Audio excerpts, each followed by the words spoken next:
reading Jonah and there's a few things I've noticed, so I thought I'd just bring it up. If I'm wrong, go ahead and correct me. I really don't care because correction is needed sometimes. So, Anyway, so I was reading, and I'm not going to read the whole book of Jonah because a lot of it we can all go read ourselves. But in the chapter 1 of Jonah, when Jonah disobeys God and leaves and goes to that ship, he gives those men a chance to see God's glory. He gives those men a chance to see God's glory. Because as soon as they threw Jonah off the boat, like he told them to, that he said that God would stop the storm, and God stopped the storm. So there's a reference to Jesus here in Jonah, chapter 1, verse 5. Then the mariners were afraid, and every man cried out to his God, and threw the cargo that was in the ship into the sea, to lighten the load. But Jonah had gone down into the lowest parts of the ship, and had lain down and was fast asleep. So now let's go to Mark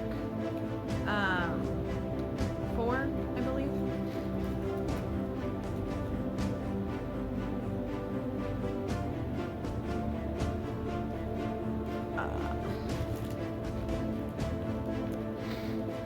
Mark 4:37. Where you at? And the great windstorm arose, and the waves beat into the boat so that it was already filling. But he was in the stern, asleep on a pillow. And they awoke him and said to him, Teacher, do you not care that we are perishing?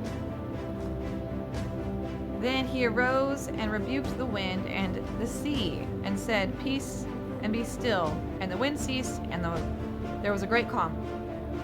So when they threw Jonah off, there was a great calm, because Jonah was off the thing. Okay? But Jonah was asleep, and Jesus was asleep during a storm. So that's like a precursor to Jesus, reference to Jesus. Then you get over here, and it talks about Jonah being in the belly of the fish for 3 days and 3 nights. So then you go to Matthew 12:40, and it literally references Jonah in here. For as Jonah was 3 days and 3 nights in the belly of the great fish, so will the Son of Man be 3 days and 3 nights in the heart of the earth. The men of Nineveh will rise up in the judgment with this generation and condemn it, because they repented at the preaching of Jonah, and indeed a greater than Jonah is here. Okay. And then I was reading in chapter 2, verse 1. Then Jonah prayed to the Lord his God from the fish's belly, and he said, I cried out to the Lord because of my affliction. And he answered me.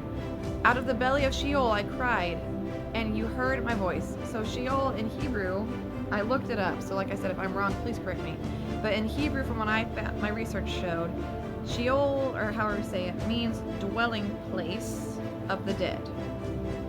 And a lot believe that Sheol is where many were before Jesus came or something.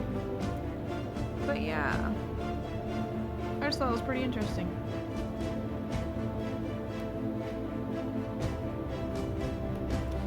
Yeah, thought that was interesting because this whole Jonah just it references Jesus. Jonah goes into Nineveh, where a bunch of sinners are, to preach of their wickedness, and God wants to show them mercy. This is the difference between God and humans, by the way. So listen to this, okay? Jonah chapter 2, verse 10. Then God saw their works, and that they turned away. They turned away from their evil way. And God relented the disaster that he had said he would bring upon them, and he did not do it.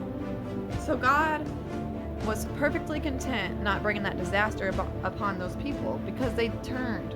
They listened, and they turned away from their sin. But Jonah, the human being, the created by the Creator, it says in chapter 4, but it displeased Jonah exceedingly, and he became angry.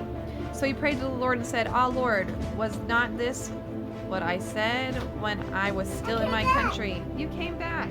So yeah, God was happy to not destroy them, and Jonah wanted their doom. Difference between God and people.